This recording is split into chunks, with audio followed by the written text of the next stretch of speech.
It is considered the largest mental health facility in the state of Texas, and it's not even designed to perform that function. We're talking about the Harris County Jail. But the former Harris County judge is now trying to change that. Ed Emmett is working to make changes at the jail when it comes to mental illness. It's an issue that hits close to home for Emmett. KPRC 2's Kathy Hernandez explains in this week's Stronger Houston report. Good afternoon. Thousands of people sit here at the county jail every day, and many of them suffer from mental illness. That's why a program is aimed at getting them help instead of criminal charges. I was told that he had a panic disorder. He couldn't be alone. Former Harris County Judge Ed Emmett's father lived with mental illness his entire life. If he'd looked less than a mid-level oil company employee, he would have been arrested for vagrancy. He would have been one of those people in the jail.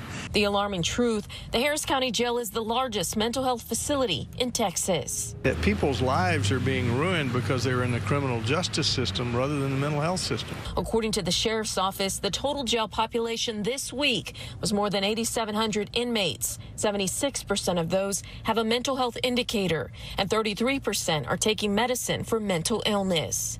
That's why Emmett worked with other leaders to launch the jail diversion program in 2018. Since then, it has served 4,500 people. Instead of going to jail, officers take people with low-level, nonviolent offenses to the Judge Ed Emmett Mental Health Diversion Center. It happens similar to this scenario.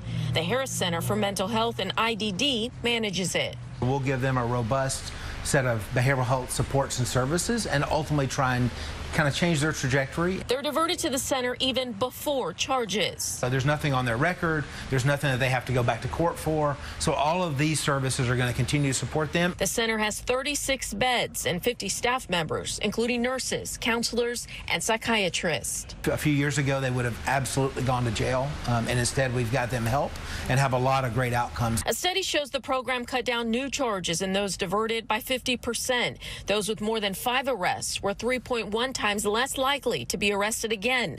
The program has also saved money. For every dollar spent on diversion, the county avoids spending $5.54 on criminal justice costs. Emmett says state funding is needed to do more. It just has to be treated like health care. It's not anything different. And so the more we can build facilities to deal with that, the better off we'll be. Young stresses that those people diverted have not committed violent offenses and do not have any warrants. He says they're also working on a pilot program with the district attorney's office to help those with mental illness after they've been released from jail. Reporting in downtown Houston, Kathy Hernandez, KPRC 2 News.